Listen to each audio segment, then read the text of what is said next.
significance of this day, the 21st of February. In 1917, a military frigate carrying 616 South Africans belonging to the native contingent was struck by Carmody en route to assist the British war effort. Unfortunately, the SS Mendi did not reach its destination and collided into the SSS Daro and sank to the bottom of the ocean. The SSS Mendi tragedy is remembered as the deadliest maritime disaster in South Africa's history.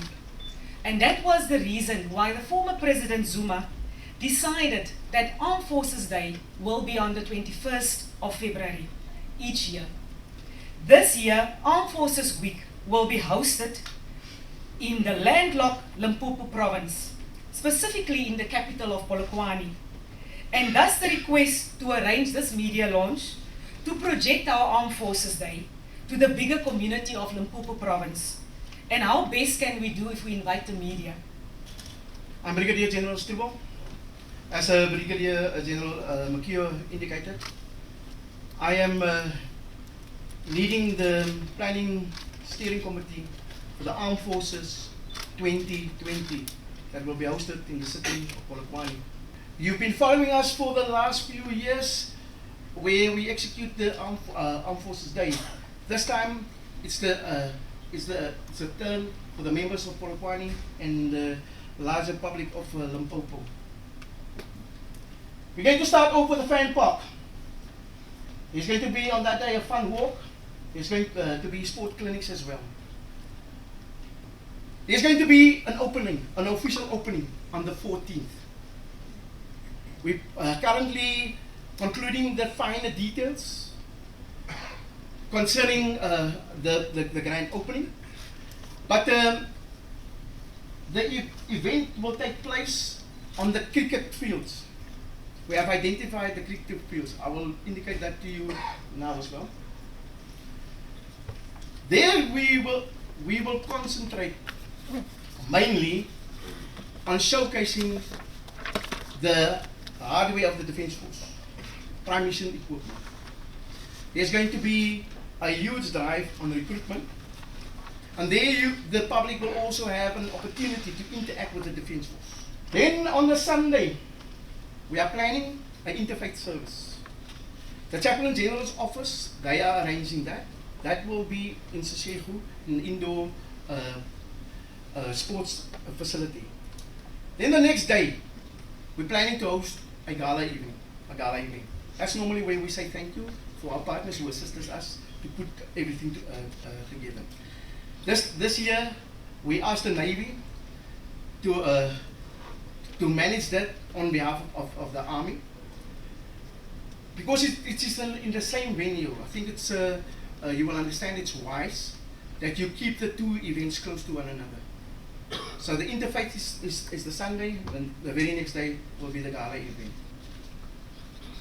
Then we will start off with our capability demonstration, where we will showcase the firepower of the Defence Force. Unfortunately, there's no range in Polokwane itself. We cannot do any live firing or use any other pyrotechnics in the city of Polokwane. There's a range about 36 kilometers outside of Polokwane on the N1, the Roodeval range. We will make use of that. It's a well-known Air Force firing range. We will make use of that. However, because of the size of the range, we are slightly restricted in terms of the firepower of the Army, because it's about the safety and of our members and the safety tracks that we use. The 17th, that will be for the public. Invitations will be sent out to them. That will be our rehearsal, where we normally invite the public to come and witness the firepower of the Defence Force. The 18th is the capability demonstration, where the Chief of the Army and his invited guests will attend. Then we will get involved in a legacy project for the Minister of Defence. on the 17th. We're currently sorting out the final details with the President's office. We sat yesterday. We're going to fine-tune the details around that, so that we are ready to execute on the 17th. To check all systems, see that everything is in place by the 10th of February. Then Chief, SANDF function and golf day is planned for the 20th. That's on the Polokwane golf range. Then the main day, the 21st, it will start off with a leaf laying by the President at the memorial site that we are currently preparing in cooperation with the municipality. Then what will happen is the parade will take place. That is the day where the public will be able to witness the marching columns, men and women marching in the street, mechanized columns, showcasing the mechanized capability of the Defence Force. We're talking brigade size, 3 battalion size. Then after the parade, we normally have functions. Functions for VIPs, troop feasts. So after a battle, after any success, soldiers normally feast. And this is what we intend to do. One big change, if you compare this armed forces with the previous one, taking in consideration the restrictions that we have in the Polokwane region, we're also bringing in a music event, what our chief of the SANDF called a farewell function to the people of Polokwane.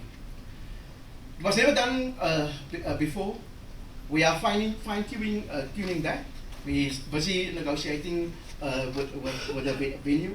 We will put together a concert, making use of traditional groups, making use of traditional talent, local talent, also national talent, and also bring in the military. Put a show together for more or less for 3 hours. That will be on the afternoon of the 21st, 1800 hours.